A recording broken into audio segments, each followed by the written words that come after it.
క్రీస్తు సంఘాలని చెప్పి అంటున్నారు కదా, అవి కాదులేండి. అసలు వాస్తవానికి క్రీస్తు సంఘాలు కాదు.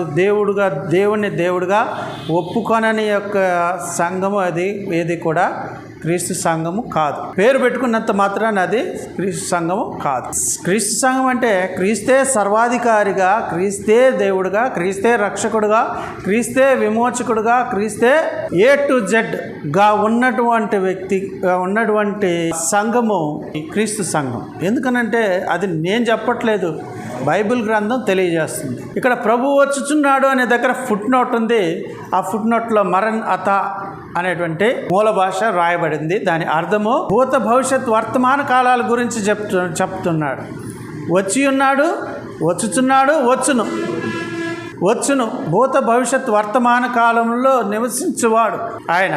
ఉన్నవాడు అనువాడు మన ప్రభు. మీకు లేఖనాలు కావాలంటే చాలా ఇస్తాను, దాని గురించి ఏమీ ఇది లేదు. ఆయన ఎల్లప్పుడూ, ఆయన నిన్న నేడు రేపు ఏకరీతిగా ఉన్న దేవుడు ఆయన.